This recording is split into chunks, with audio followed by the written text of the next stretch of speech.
Okay, I'm going to do a video on how to operate the Remington upstrike machine because there's just really no videos out there showing you how to do it. Because since these are so old, they're somewhat rare because of that. Probably one of the first things you'll notice is the carriage return is kind of bizarre because it's on the right side instead of the left. But that's actually very common for typewriter designs from the 1800s. Only like probably after World War One or so is when it became more common to have the carriage return on the left side. And what's also kind of strange about the carriage lever is if you kind of just like push it without really holding onto it, it will just kind of make the carriage go to the left. But you're wanting to bring it to the right, so you really want to like hold on to it and like bring it back like that. Um, Also, I believe that this little hook should be floating above that gear in order for you to be able to advance the paper properly and for it to work properly. Because right now it's in single spacing mode, but when I first got it, it was double spacing at single spacing mode. And this little lever here changes it to double space and triple space. And now we can go back to single space right here. Single space. I was worried that was not working again but it looks like it's working fine. But this little spring inside here is an awful nightmare to get back in there. So I highly recommend do not mess with that if it's still working fine. So there's two ways to release the carriage. This thing right here. When I first got this machine, I would press a key and the whole carriage would just fly to the left. That's because this was stuck down, so I recommend using penetrating oil such as Aerocoil or liquid wrench. I prefer Aerocoil because it doesn't smell nearly as disgusting. So yeah, that got unstuck and that fixed that. And I believe there's another way to release the carriage on the other side. Thought there was. But anyways, when you put the paper in, this here releases tension. You usually can get the paper in without doing that though. Like what this lever does is it releases the tension on these three rollers down here. So you can see them pulling out. And then also, when you're getting the paper in, you want to push this forward or push this away from you so the bottom goes forward. And then you want to put the paper through. And then like after the paper's kind of in, you want to pull it towards you again and it kind of locks onto the paper. And if you do that correctly, you should not have to lift up the carriage to get the paper in. The paper should just go in just fine. Another thing while I have the carriage up is if you want to lift this like ink piece to like kind of work down there or clean down there, there's a little lever on the side here that you can pull out and you can see it shifts the entire ribbon holding assembly.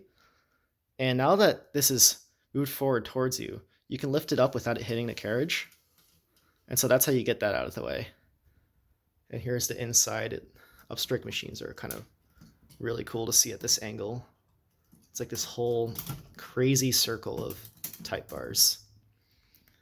And put this back down and just use this little crank on the side to wind all that slack in the ribbon back up. And let me probably get that back up.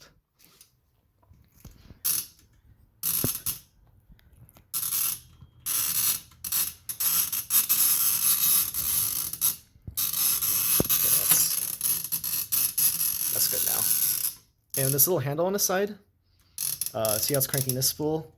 If I push or pull it, I can make it, now it's going the other direction, driving that spool instead. And the Remington 6 and 7 have automatic ribbon reverse. The 2 does not. So yeah, I'm gonna put that back now. Doesn't have to be back though. I believe this machine works if you had this in either way. This little button here is just for testing the bell. It's pretty fun. Just manually ring the bell whenever you want. This lever here is like caps lock. And it's kind of a really simple mechanism. Literally all it does is move this bar back and forth. Because when you're using the machine normally and you press shift, it moves that bar. but caps lock reverses where it's going to be, and so now it's going to push it forward instead. And so really only that bar is moving, just because the whole carriage rests on it with this wheel right here. It moves the whole carriage. Another thing you'll probably notice is this machine has no backspace, which is kind of odd that they didn't add it yet, because I believe it was already invented at the time, because the Densmore and the Hammond from like the 1880s or whatever already had backspace keys. If you do make a mistake, what you want to do is look at this ruler right here. Like, ignore that one down there. I honestly don't know why you would ever need that one. You really only need this top ruler and the outside ruler. So basically, you just want to look at like which number your mistake is on, and then just push the carriage back 1 unit. And this little arrow here shows you exactly which number you're on. So that's basically how you backspace, is you just have to push the carriage closely back to where you want. And if you actually push it too far, you can just push that down and go back to where you are. I honestly have no clue what this thing is for. This thing, I have no clue what it's for. And I have also no clue whether it's supposed to go on top of the paper or under the paper. So if anybody knows, please comment below. Back there you can see the escapement mechanism and the bell right there, and this big kind of sawtooth style gear is, I believe, what holds tension of the spring that drives the carriage. This, like a lot of these older 1800s upstrike machines, it uses these wide ribbons, and if you notice, you cannot find them on Amazon or eBay or at most typewriter repair shops, so you have to buy them from very specific websites. I can link it in the description. You can move these little things back and forth to adjust where it's holding onto the paper. Your margin's set by adjusting these things back here. This one and this one. Just like with any typewriter, you want to make sure these rollers are rolling well as the carriage moves, and use penetrating oil on them if they're not. Something that's pretty interesting about this typewriter is all of these bars at the bottom, these linkages that run the space of the entire machine, those are all actually made out of wood. So this thing is just very primitive, because when you think of typewriters, you think entirely metal or maybe a bit of plastic, but this thing just has quite a lot of wood in it, which makes sense because in the late 1800s and early 1900s, metal was still pretty expensive to manufacture a machine with, so that's probably why they were still using a lot of wood. I believe the spacebar might be entirely wood also.